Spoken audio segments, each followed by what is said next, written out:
Hola, soy Cristian Gómez Vega, soy comunicólogo e historiador del arte y soy curador de la exposición El Hilo Conductor, Historias en las colecciones de arte contemporáneo del Museo Amparo. Para mí esta exposición amarra muchos momentos que tienen que ver con mi formación, porque yo en principio estudié periodismo y tuve muchas preguntas a partir de la escritura sobre arte contemporáneo y sobre cómo nos contamos las referencias de las obras de arte y cómo en realidad es colectiva y socialmente que construimos una experiencia y una explicación acerca de lo artístico. Y precisamente esta exposición me permite conciliar o vincular distintos momentos de esta formación, ¿no? Primero estudiando periodismo, luego historia del arte, y de ahí, en cierto sentido, es de donde viene esta serie de inquietudes. Cuando estudiaba periodismo había una idea que me parecía fascinante de mis maestros Marcos Márquez y Lourdes Romero, que estudiaban una metodología que se conoce como la narratología y que explora cómo es que se construyen los relatos. En ese caso se utilizaba para analizar cómo los discursos periodísticos en realidad tienen estructuras que se parecen a las estructuras de la narrativa en la ficción,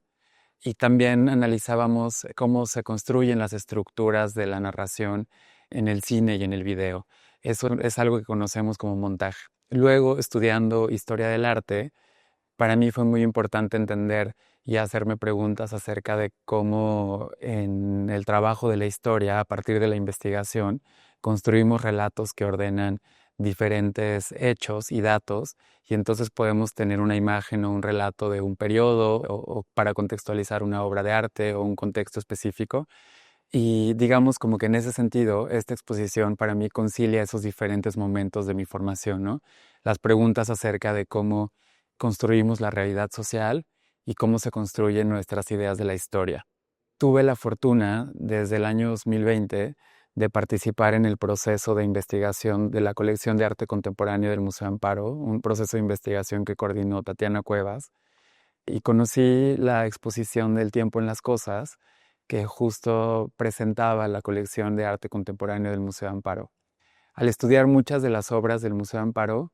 me di cuenta que había muchas obras que tenían que ver con distintas nociones de la historia, sobre la ficción, sobre hechos específicos de lo social que están de alguna manera en disputa. Como en el ámbito de lo social tenemos muchos hechos sobre los cuales no estamos de acuerdo necesariamente en cómo los conocemos o hay diferentes versiones.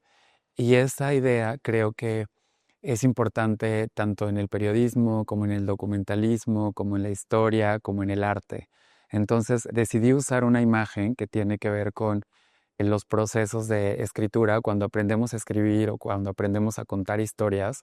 se nos dice que tenemos que buscar cuál es el hilo conductor, cuál es esa idea o ese término que articula una historia, que nos da una cadencia de una historia, que nos hace entender por qué una cosa va después de la otra. Entonces es una imagen muy poderosa para entender cómo se cuentan las historias. Y en el ámbito de lo social tenemos relación con muchas historias. En el periodismo, en la historia, hay muchas situaciones que justamente la manera en que las conocemos están en disputa. Entonces lo que yo decidí hacer en la exposición de El Hilo Conductor fue poner en relación, como justo la misma exposición es algo que hila o que pone en relación distintas obras que abordan distintos aspectos acerca de cómo conocemos historias en el ámbito de lo social y en el arte. El hilo conductor también, la exposición, lo que hace es poner juntas distintas obras que nos hacen reflexionar sobre cómo conocemos en la sociedad, cómo conocemos un hecho histórico, cómo conocemos un hecho periodístico, cómo hablamos y ponemos en el ámbito de lo público cuestiones que tienen que ver con lo personal o con lo individual, y cómo pensamos en cuáles son esos saberes que tienen legitimidad. Hay cuestiones que tienen que ver con la gran historia y que sobre todo son asuntos relacionados con lo social, político, económico, pero también hay cuestiones que tienen que ver con la dimensión personal o con una cuestión más en la proximidad social de las comunidades, que también son muy importantes y que justo hay tendencias de la historia que les han ido dando un lugar, ¿no? Que los relatos de las personas y las historias individuales de pronto pueden aparecer en la historia. Hay muchas obras de arte que se encargan de esos aspectos mucho más individuales, mucho más íntimos y que justo es desde ese lugar que pueden conectar con más personas. Entonces lo que hace esta exposición es poner en relación obras que se mueven en esos distintos niveles, entre los que apelan más a una dimensión social, como aquellos que desde lo individual pueden hablarle a más personas. Hay un principio que para mí fue importante a la hora de construir este planteamiento de la exposición, que viene de diversas reflexiones de los ámbitos de la historia y de los estudios, sobre todo literarios, acerca de cómo se construyen las historias. Desde la historia, digamos, hay un montón de preguntas como las de Paul Ricoeur, por ejemplo, que se pregunta acerca de cómo las estructuras narrativas de la historia comparten con las estructuras narrativas de la ficción, lo cual nos lleva a preguntarnos acerca de cómo es que se construyen las historias y cómo se narra la historia. Por otro lado, también hay una serie de estudios que vienen del análisis del relato y que justo tienen su origen en los estudios de la literatura, acerca de quién es el narrador, cuál es el punto de vista, qué es lo que en una historia se nos permite conocer o se nos oculta. Eso implica una reflexión que está socialmente presente acerca de quién ha escrito o quién ha narrado y desde qué punto de vista y desde qué lugar aquellas historias que conocemos. Eso es una reflexión que a mí me interesa mucho porque nos atraviesa distintas prácticas, como justo desde el periodismo, el documentalismo, los estudios históricos, pero en el arte está ocurriendo de manera muy importante, porque justo creo que las y los artistas se ocupan de aspectos muy específicos de la vida social y presentan perspectivas distintas de eso y nos llevan a pensar de manera crítica acerca de cómo conocemos el mundo. Creo que eso es algo que hace el arte de manera muy importante. Todas las historias con las que tenemos relación han sido construidas y entonces la exposición en cierto sentido busca apelar a que las personas que la visitan puedan hacer consciente que tenemos que interrogar estas historias, que tenemos que interrogar las obras de arte y preguntarnos acerca de cómo es que han sido hechas. En ese sentido, la exposición tiene dos núcleos que se entrelazan y que se guiñan entre sí porque no es posible establecer límites claros. Uno de ellos se llama Narrativas en tensión, donde precisamente se incluyen obras que hablan de cómo socialmente la manera en que conocemos ciertos hechos sociales, cómo conocemos ciertas historias, nos llevan a distintas tensiones. Eso es algo que está presente en la vida pública, está presente en los relatos de la historia y está presente en diversas situaciones donde no hay una manera de conocer nada más, no hay una sola versión de los hechos. Y eso nos pone en distintas situaciones sociales. Seleccioné 25 proyectos que están en la colección del Museo Amparo, que creo que es una colección muy importante en el sentido del espectro que nos permite conocer de la historia del país, desde el periodo prehispánico hasta lo contemporáneo, y distintas obras entrecruzan los distintos periodos. En esta sección, acerca de las narrativas en tensión, obras que cuestionan cuáles son los recursos de credibilidad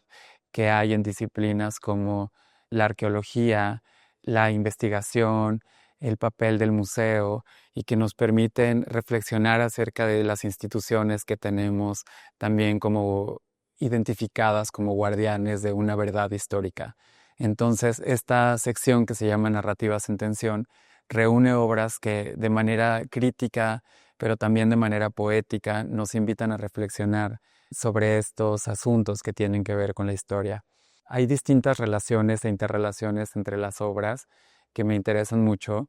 como por ejemplo hay una obra de Marcela Armas que se llama Vórtice y que aborda la manera en que se construyen los discursos que se incluyen en los libros de texto gratuitos que han sido parte de un proyecto social muy relevante en el país por 7 u 8 décadas y que justo lo que hace es evidenciar de manera muy clara acerca de cómo se construye el conocimiento y cómo la construcción del conocimiento se deriva o se refleja en la formación de los ciudadanos de un país. Es una obra que es crítica, que es política y que es poéticamente muy potente. Hay otra cosa que me interesa mucho también de la colección del Museo Amparo,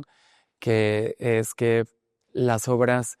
representan proyectos muy importantes de los artistas y tienen relaciones entre ellas que nos permiten reflexionar también sobre distintos periodos de la historia de este país. Y creo que es un museo que da una oportunidad única de establecer relaciones entre distintas épocas que han dado origen o entrelazado reflexiones acerca de lo que hoy entendemos como México y quiénes somos en ese contexto. En el núcleo de narrativas en tensión, a la vez hay muchos guiños entre las obras. Esta obra de Marcela Armas, Vórtice, está muy cerca de una obra del Corcito, que es un guiño a la cultura política del siglo XX en México, pero que lo hace no desde un lugar literal, sino desde la ironía y desde la potencia de la ficción. Eso nos conecta con el otro núcleo de la exposición, que se llama de esa manera. Por eso decía que los núcleos no están separados de manera tajante, sino que se guiñan entre sí. Hay una cuestión que me interesa mucho en la historia del arte, que es cómo ha habido siempre una tensión entre el realismo y la abstracción, o el realismo y la ficción, o el realismo y la ironía, que es algo que creo que en el arte es muy importante, que es la potencia política también de la imaginación. Entonces, algo que hay en la exposición son diversas tensiones entre la realidad y la ficción. Eso es parte del planteamiento. En ese sentido, hay obras que me parecen muy importantes de la colección, como Irreversible, Ilegibilidad e Inestabilidad de Melanie Smith, que es una obra que se ha exhibido ya en muchos momentos en el Museo Amparo, que justo tiene que ver con Puebla, tiene que ver con una comisión que habla de los descubrimientos arqueológicos, que habla de los recursos de credibilidad y de cómo se cuentan también las cuestiones de nuestros orígenes, y que en esta exposición está presentada en un display distinto que nos hace poner mucha atención sobre los objetos supuestamente encontrados y nos hace evidentes esta reflexión sobre la investigación también de los objetos arqueológicos. Está muy cerca de una obra de Eduardo Terrazas que se llama Deconstrucción de una imagen, y que me parecía que era muy importante ponerla en este espacio porque nos invita también a pensar cómo las imágenes son una construcción y pueden ser modificadas. Esta obra, de hecho, lo que hace es una invitación a pensar en una imagen que se puede construir de múltiples maneras, y que justamente eso nos hace pensar cómo de hecho así funcionan los relatos. Hay una obra que me interesa mucho de la colección que se llama My Westphalia Days, de Mario García Torres, que de muchas maneras articula las dos partes de la exposición, porque pone en una verdadera tensión la relación entre lo real y lo ficticio, entre un relato construido. La obra trata de la búsqueda o la investigación, que es algo que hace con bastante frecuencia el artista, sobre procesos relacionados con artistas conceptuales. En este caso, la obra trata de algo que ocurrió en la realidad, que fue la desaparición de un camper. Michael Asher posicionaba esta escultura en distintos lugares de la ciudad, en las distintas ediciones, para subrayar distintos problemas, como el hecho de la especulación sobre el territorio, la relación con el arte y la transformación del valor de un contexto, etc.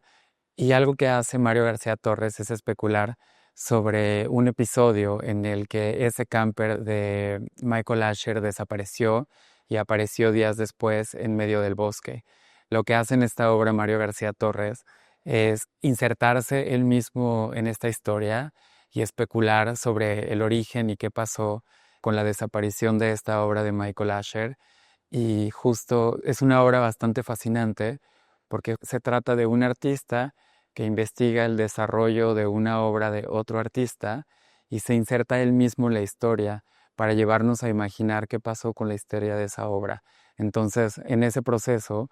Mario García Torres construye otra obra que lo que hace es especular a través de la ficción algo que pasó en la realidad, y nos lleva a confundirnos acerca de lo que pasó realmente, y de alguna manera Creo que es una obra que nos presenta ese problema de la realidad y de la ficción y de justo hacer evidente cómo es que un relato ha sido construido y cómo los artistas juegan un rol fundamental en eso, en construir historias y a la hora de construir historias hacernos pensar cuáles son los elementos de aquello que estamos conociendo. Además del núcleo de las narrativas en tensión, hay otro que se llama las posibilidades de la ficción y que es un espacio donde se abordan el papel del arte para, en realidad, tratar acerca de temas sociales y de la realidad, pero desde la perspectiva de la ficción. En realidad, esto lo que hace es plantear obras críticas, pero que desde otro lugar que tiene que ver con la imaginación plantean diferentes perspectivas. Por otro lado, hay obras que tienen que ver más con lo íntimo, con lo personal, con lo onírico, con la especulación, incluso con el chisme, que se trata de saberes que no son necesariamente los que tienen una mayor validación. Lo que quiero destacar es que se trata de saberes no tan validados como otros discursos considerados más serios, como justamente el de la historia. Sin embargo, se trata de formas de conocer lo íntimo, lo onírico, lo individual, la especulación, el chisme, que en realidad rigen muchas de nuestras interacciones a nivel social, por lo cual me parecía importante plantear en este núcleo una relación entre obras que surgen desde esos tipos de conocimiento con otras obras que en realidad plantean escalas mucho más amplias del conocimiento que están más allá incluso de lo social para pensarnos más bien en un lugar dentro del universo. Hay relaciones entre las obras en la exposición que para mí hay una reflexión que es interesante y que es cómo las obras establecen entre ellas relaciones en el espacio. No solamente las obras tienen relaciones históricas o conceptuales, sino que también al ponerlas en relación en la sala, hay esta idea que me interesa mucho acerca de las imágenes como palabras. Las obras establecen relaciones en el mismo espacio de exhibición. Ulises Carriol presenta unas imágenes sobre ficheros como los de las bibliotecas que organizan en orden alfabético, temático o a partir de distintos criterios los materiales que hay, por ejemplo, en una biblioteca o en un archivo. Pero lo que él hace en este trabajo es ensayar o imaginar un catálogo de diferentes personas que conocía entonces. Y las imágenes tienen criterios como gente sexy, gente con la que ha habido momentos incómodos recientemente, gente que está en un mejor lugar del que merece. Y fue una obra muy interesante porque se refería a sus colegas del ámbito del arte. A mí es una obra que me fascina porque en cierto sentido trabaja en el nivel del deseo, ¿no? Como de un espectador que tiene gran curiosidad por conocer qué es lo que está pasando ahí dentro y que podríamos ensayar diferentes criterios de organización, no solo del mundo del arte, sino de distintos temas de lo social que no son necesariamente los criterios más conocidos. Otra cosa que quiero contar es que ya en el montaje de la exposición, con el increíble equipo de museografía, pusimos muy cerca la obra de Ulises Carrión de Las ventanas de Magali Lara, y aunque era algo que teníamos presente en documentos, fue en el espacio de la sala que nos dimos cuenta que se trataba de dos obras que son del mismo año, y hay conexiones que no solamente tienen que ver con el momento histórico como el dato del año, sino que se trata de dos obras que nos plantean un cuestionamiento acerca de lo que implica poner en público lo íntimo. Las ventanas de Magali Lara es una obra, me parece que clave del arte contemporáneo, conceptual en México. Es una obra que se hizo para una exposición en el Museo de Arte Moderno que tenía como tema la ciudad, pero que justamente fueron tres artistas mujeres que hablaban de la ciudad, pero desde un lugar de lo íntimo. Y ahí aparecieron Mujer, Ciudad, Mujer de Paula Weiss, El Tendedero de Mónica Mayer y Las Ventanas de Magali Lara, que justo trataban de la ciudad, pero desde la perspectiva de un espacio íntimo y desde el habitar lo doméstico. Y fue una obra que me parece muy importante porque justo pone en público la relevancia de lo íntimo y cómo lo íntimo y una experiencia de lo individual o de lo doméstico tienen tanto que decir acerca de problemas sociales de una época. En ese sentido, en esta exposición, la colección del Museo Amparo permite hacer cruces de este tipo, como poner en relación una obra de Ulises Carrión y una obra de Magali Lara, que en una misma época, aunque estaban trabajando desde diferentes latitudes, permiten conectar obras aparentemente sencillas o íntimas, pero que están poniendo el dedo sobre una cuestión que también tiene una implicación política, cómo aparece en público el deseo de saber o cómo la puesta en público de lo íntimo nos puede revelar tantas cosas de las sociedades que habitamos. Península y Muelle de Sofía Tawas son parte de un proyecto del artista donde explora el legado arquitectónico de Luis Barragán. Es toda una serie donde ella retoma los colores utilizados en las construcciones concebidas o proyectadas por Barragán, que son una experiencia del espacio con una dimensión, yo diría, espiritual o emocional.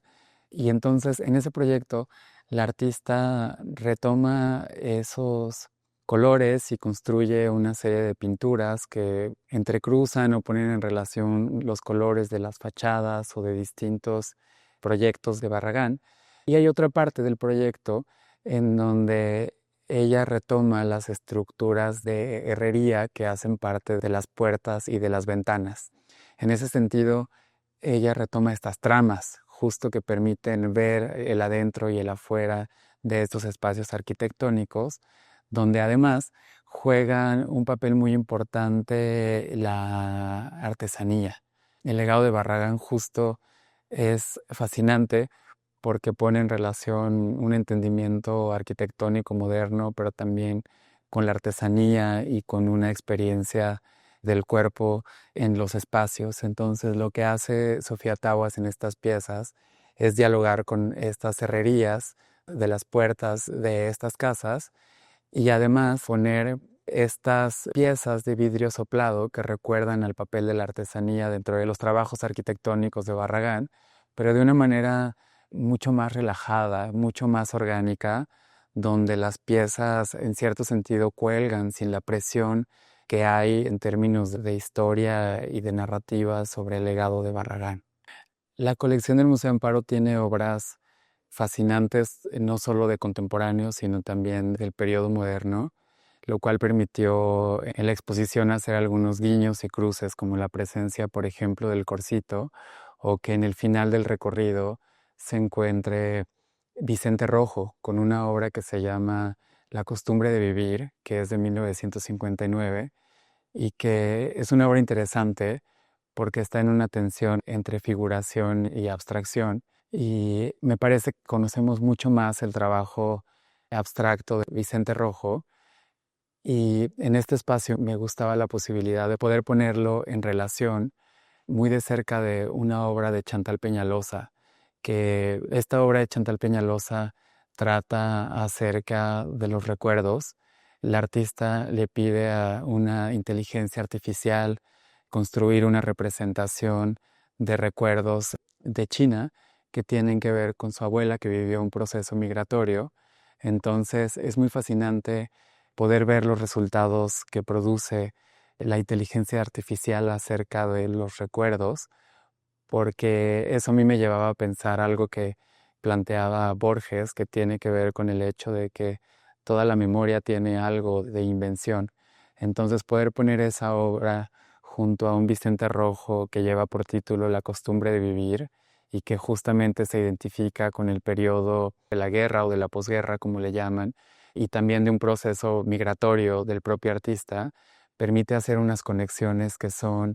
súper inquietantes. También hay unas obras de Cati Horna que justamente ponen a una mujer pensando desde su cama y que también son obras que resultan de un proceso migratorio del artista. Están muy cerca, además, de un Gabriel Rosas alemán que se llama Cinco gotas de ribotril debajo de la lengua y que lo que hace es producir una imagen abstracta pero que hablan de un proceso de la salud y de la historia del propio artista, en donde justo él elabora su propia individualidad o elabora sobre procesos de su individualidad en la producción de una imagen que es abstracta, pero que también recuerda los colores de las situaciones médicas. Entonces, en esta sala lo que hay es una serie de relaciones entre obras que tienen que ver con cuestiones bastante personales, pero que nos llevan a pensar en esa dimensión personal ante conflictos y situaciones sociales mucho más amplias.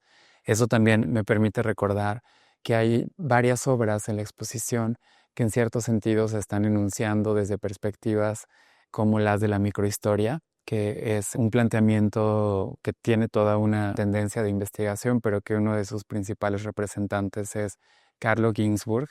quien plantea que los procesos de los individuos también pueden ser ilustrativos de procesos sociales mucho más amplios y entonces se puede llevar al centro de los relatos históricos a los sujetos y sus experiencias individuales. De ahí el hecho de que esta sala esté mucho más centrada en procesos individuales, íntimos, oníricos, y que justamente nos permite entender cómo cada uno de esos procesos de los sujetos nos hablan de procesos sociales mucho más amplios. En ese sentido, el núcleo, la sección, de hecho, está mucho más conectado de lo que parece con la sección de las narrativas en tensión, que es como nos relacionamos con las distintas dimensiones de los problemas sociales. Una cuestión que me interesa mucho en esta exposición es conectar con las personas que la visitan desde sus propias relaciones con las historias. Tenemos relaciones con la historia, digamos, con mayúscula, en el sentido de que hay grandes conflictos sociales sobre los que no estamos de acuerdo y que generan diversas tensiones en la sociedad acerca, sobre todo, de los relatos que vienen desde perspectivas del poder y que la sociedad está cuestionando y tiene que cuestionar. Y eso está ocurriendo y estamos muy cercanos a eso. Por otro lado, también hay historias que nos fascinan y que justo nos convocan y nos hacen pensar acerca de si podrían haber sido contadas distintas. Cuando termina una serie y nos deja infelices o incómodos, el final, por ejemplo, estamos haciéndonos preguntas acerca de una historia pudo contarse de una manera distinta. Lo que yo quise hacer con esta exposición es presentar, hay 25 trabajos que tienen que ver con distintas perspectivas, tienen que ver con la microhistoria, tienen que ver con arte conceptual, tienen que ver con la puesta en público de lo íntimo. Y en el conjunto, la exposición lo que nos lleva es a reflexionar sobre el lugar de nuestra propia enunciación, sobre el lugar de la enunciación de las demás personas y sobre cómo nos relacionamos con las maneras en que nos contamos lo social. De manera general, creo que esta exposición